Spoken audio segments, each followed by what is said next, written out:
My name is Brenda, and welcome to Horrifying History, where you will hear about the unexplained and supernatural happenings that have stained the pages of history. A young woman fell in love with a handsome young man and planned to spend the rest of her life with him. But the thing she didn't expect was that her life was going to end so soon.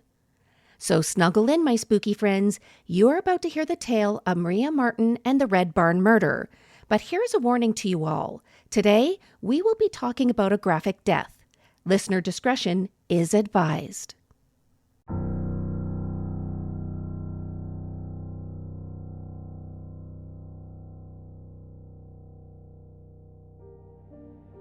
Maria Marten was born on July 24, 1801, and she was the daughter of Thomas Marten, who was a mole catcher in the village of Polstead in Suffolk, England.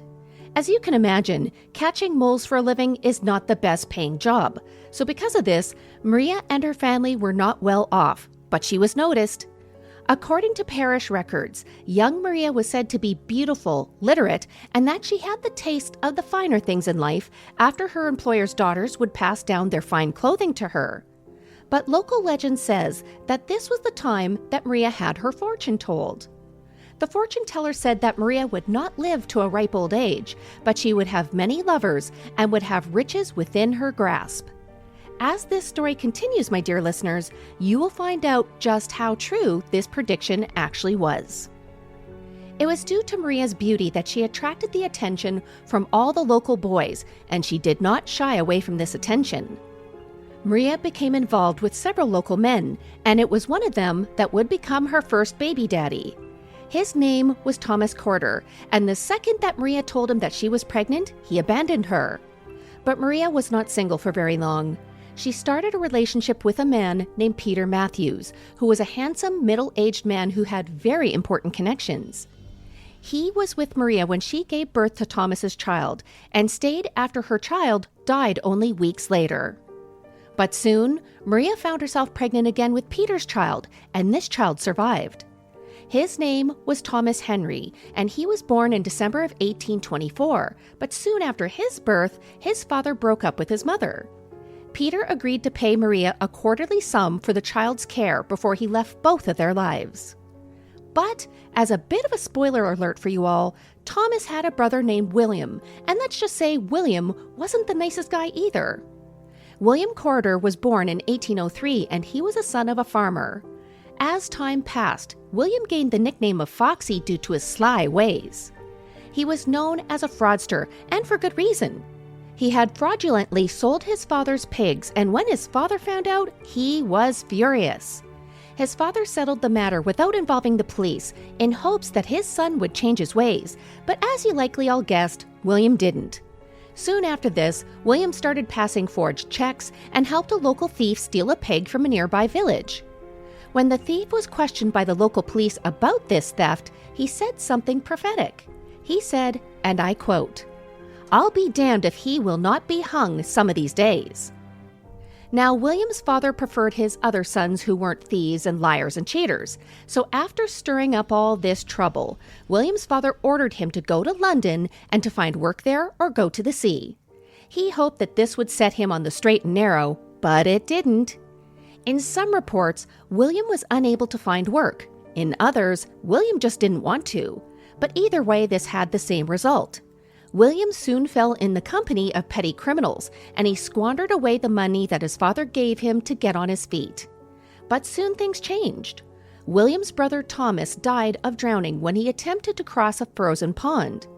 In the next 18 months, William's father and his 3 remaining siblings all died.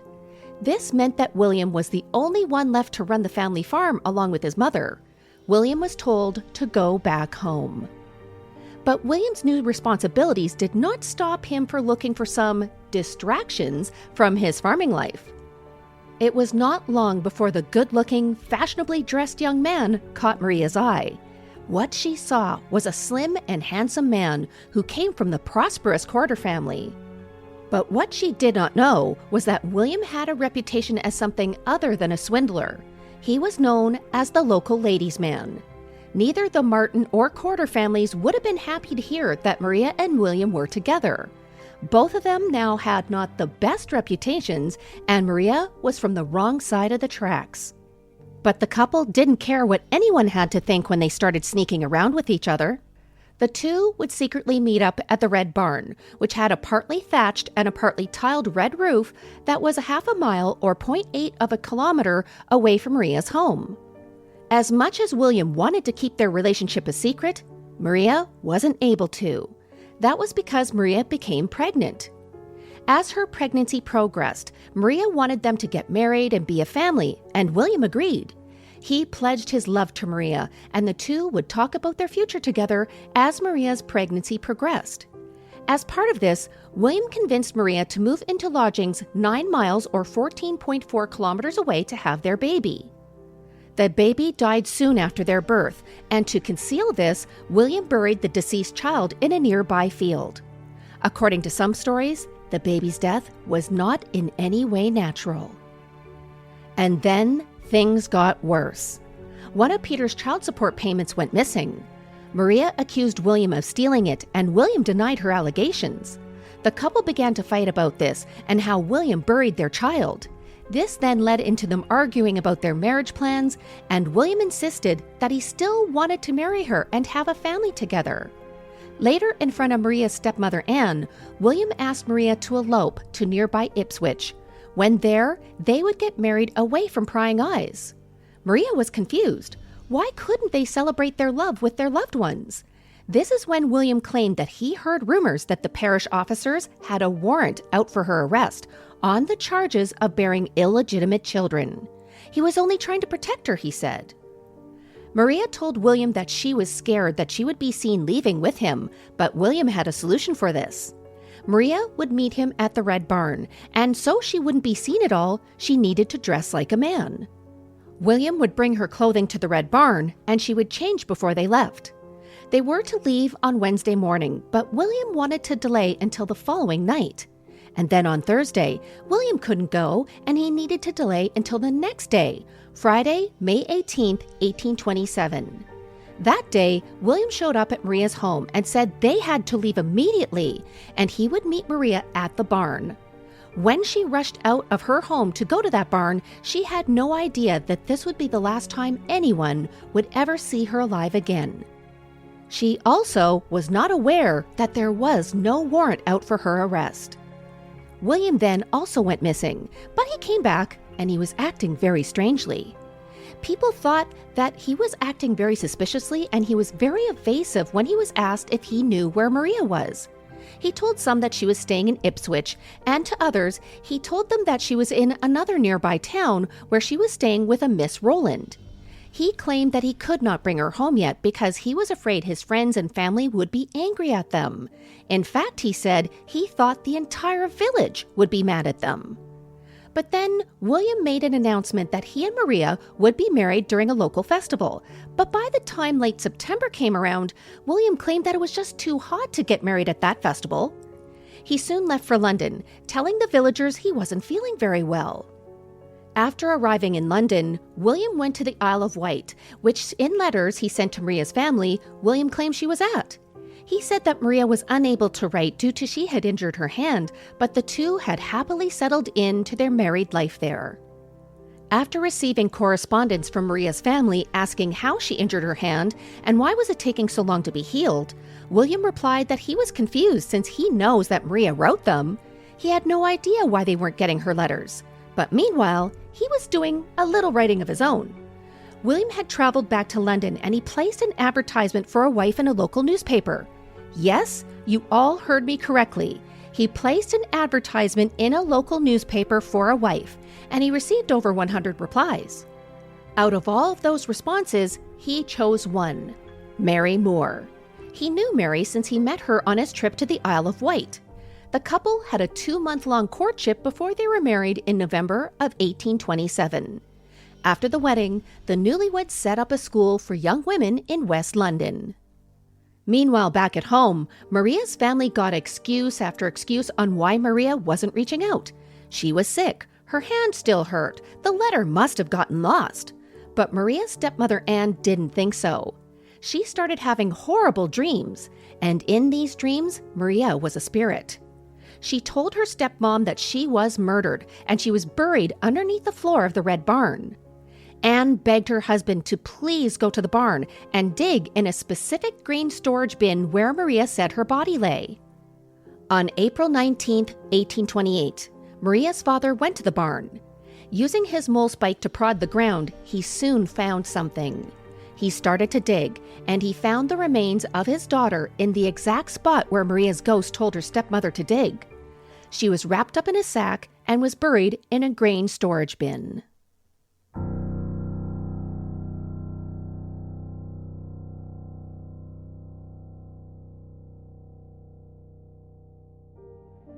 I can only imagine what Maria's father felt when he found her body. She was badly decomposed, but she was able to be positively identified by her sister Anne. The body's clothing and hair color were recognized as Maria's, and the body was missing the same tooth that Maria did. Wrapped tightly around the deceased's neck was William's green handkerchief. She was stabbed both between her 5th and 6th ribs, as well as the right side of her neck. On top of this, it is believed that Maria was shot, with the ball going through her right cheek, but some believe that it is possible that that wound may have been caused by her father's mole spike or from clumsy handling of the decomposing body. It was now clear to everyone that Maria was murdered by William, and that Maria's ghost was compelled to solve her own murder. It wasn't very hard to find William. After all, his new wife Mary was the daughter of a prominent jeweler, and neither of them made it a secret that they were operating a private school for young women in London. The constable of Polstead, who was named Aries, was able to find William's old address from one of his local friends. Assisted by an officer from London named James Lee, they went to the school and claimed that James wanted to send his daughter to this school. They were brought to the parlor where James was eating breakfast in his dressing gown with 4 women. James asked to speak to William privately, and when he did, he told William that he was being charged with murder. This is where William denied that he knew anything about any crime, and he also didn't know Maria at all. So the 2 police searched William's residence and found a pair of pistols that William bought the day of Maria's murder. They also found some letters from a man named Mr. Gardner. In these letters, Mr. Gardner warned William that Maria's body was found. With these was a passport from a French ambassador, which showed that William was getting ready to go on the run again. But his luck ran out, and William was brought to Bury St. Edmunds in Suffolk to face the charges against him. Now, back in William's time, the jail, the workhouse, and the police station were all under one roof, which was called Moyses Hall. Now today this building is the town museum, and it has some very interesting exhibits. The most famous of these is actually a bit gruesome. It is bound in tanned human skin, and inside is the account of William's trial. By the time the trial came around, accounts of Maria's murder circulated throughout England. Journalists, both local and not, clamored to get more information, and soon William was a notorious criminal even before the trial started. The trial itself became a cottage industry when people started to sell memorabilia. Now, to go to this spectacle, trial, you had to buy a ticket. Everybody who was anybody wanted to be at this trial, but not all people could. You see, women were denied entry. So many people wanted in that it would take those involved in the trial on average a half an hour to fight through the crowds outside and enter the courtroom. Now, this trial was definitely a show. Due to the lax laws of the time, newspapers were able to, in print, convict William even before any testimony started. Because of this, ministers started to preach about the evil of William, and stage plays and puppet shows declared him guilty as sin. Songs were written about Maria and her immoral lover. As the trial started, the presiding judge said that he wasn't happy with how the media convicted the accused. He said this coverage was, and I quote, "to the manifest detriment of the prisoner at bar." Now, another problem was that forensic pathology at this time was at its primitive stages, so it was impossible to determine exactly how Maria died. So to cover all the bases, the prosecutor charged William with 9 different charges for murder, by shooting, stabbing, strangulation, and more. To ensure they would get a conviction, they threw in burying Maria alive, just in case. Now, the indictment specifically made the charges that William, and I quote again, murdering Maria Marten by feloniously and willfully shooting her with a pistol through the body and likewise stabbing her with a dagger. They then charged William with forgery to avoid any chance of a mistrial. So as you all can imagine at this point of our story, William pled not guilty to all of these. The prosecution presented their case first, but the problem, as I said, was that Maria's exact cause of death could not be established. So the prosecution gave the jury some options. They suggested that a sharp instrument was plunged into Maria's eye socket, and then they said that since William's handkerchief was around Maria's neck, that he strangled her. Next, they suggested that the wounds on Maria's body indicated she was shot, and then came the witnesses. Maria's stepmother Anne was first called to the stand, and she told the court the events of the last day that Maria was alive. She then told the court how Maria's ghost came to her in her dreams to tell her about her murder and where to find her body. Then Maria's father was called to the stand, and he was told how he went to the Red Barn and found his daughter. Next, it was Maria's 10-year-old brother George that went up to the stand.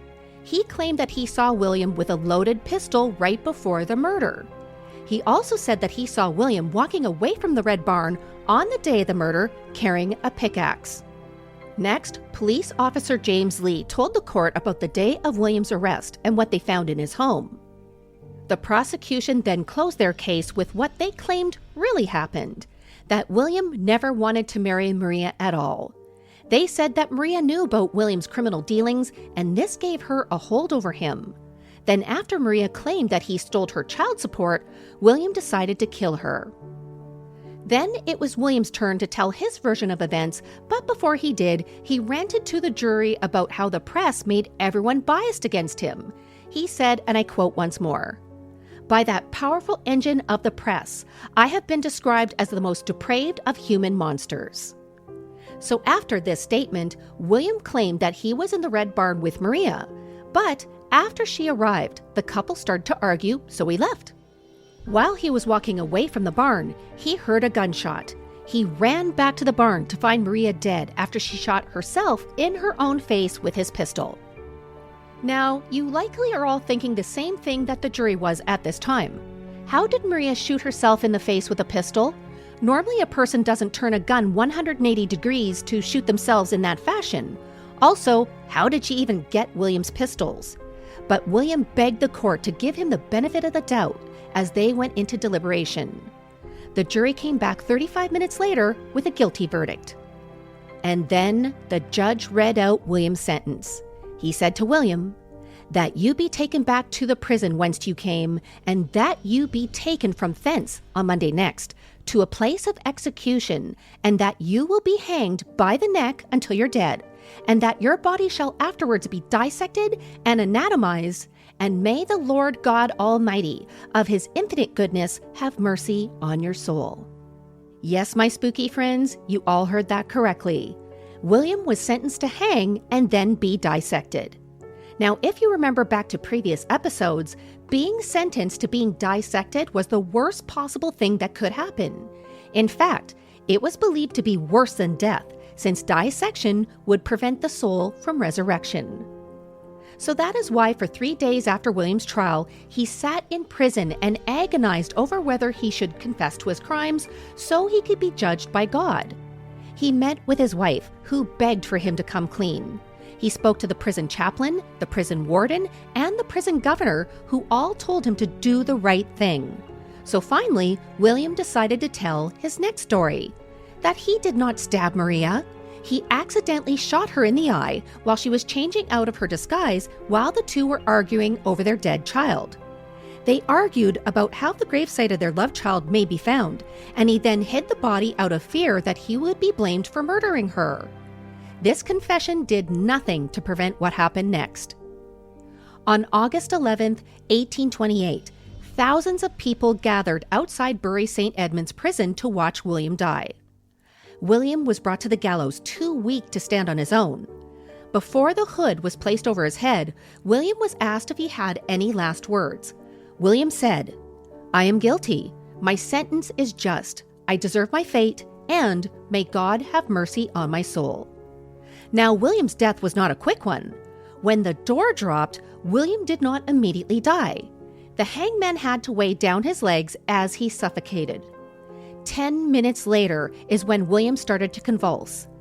After his body was suspended for about an hour, his body was cut down.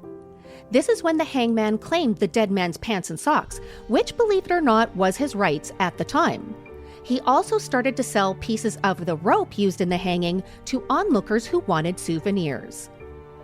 Next, William's body was brought back to the courtroom, where an incision was made along his abdomen to expose his muscles. This is when they opened up the doors to the public. About 5,000 people were allowed to walk past to view the body of a murderer. The following day, the body was dissected and a post-mortem was carried out in front of a large audience of students from Cambridge University and various doctors. Some reports say that they started with hooking up the body to a large battery to see how the muscles would contract. Then they examined William's organs and proceeded to do a phrenological examination of William's skull. Back in these times, it was believed that the measurement of the lumps and bumps on a human skull would predict an individual's traits. Now today, we know this is just pseudoscience, so you shouldn't be surprised in any way to hear that their analysis concluded that William's skull said that he was secretive, destructive, and had no respect or care for other people. They then completed their desecration by making a few death masks. But that is not all. After the dissection, some of William's skin was removed and tanned by surgeon George Creed. This tanned skin was used in the book that we spoke earlier about, the one that held the account of William's trial. They then cleaned the skeleton, reassembled it, and exhibited it for a while before it was used as a teaching aid at the West Suffolk Hospital. It was later put on display at a museum located at the Royal College of Surgeons in England, where it sat beside the skeleton of another famous outlaw of the time, Jonathan Wild. It wasn't until 2004 that the decision was made to take William off of the display and cremate his bones. Now, my dear listeners, we aren't quite done with this tale yet. After William's death, several controversies occurred. The first one was with William's second wife. Right after the trial, she started to sell some of William's things to cash in on the notoriety of this trial. And then came the rumors about Anne's dreams. Since Anne was only 1 year older than Maria, rumors started to float around that Maria did not return as a ghost to tell Anne where her body lay. People started to suggest that Anne was actually having an affair with William, and the two of them planned to murder Maria so the two of them could be together. After Anne found out that William ran away and got married to someone else, she made up the dream story to pin William to this murder. But if this was true, why wasn't this part of his confession?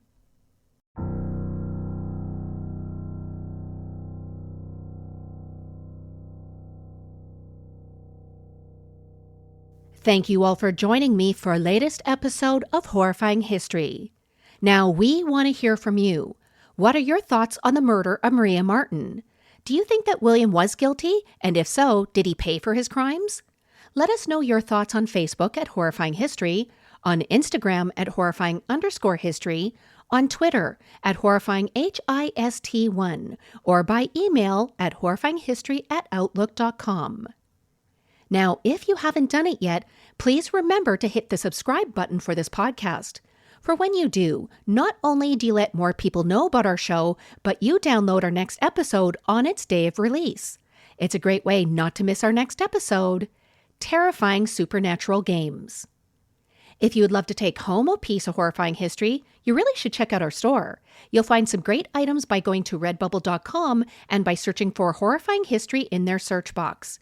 And if you want to get a bunch of amazing perks like ad-free episodes, free merchandise, additional episodes, and much, much more, join our fan club on Patreon. Go to patreon.com/horrifyinghistory to sign up today. Thank you all for listening, and until next time.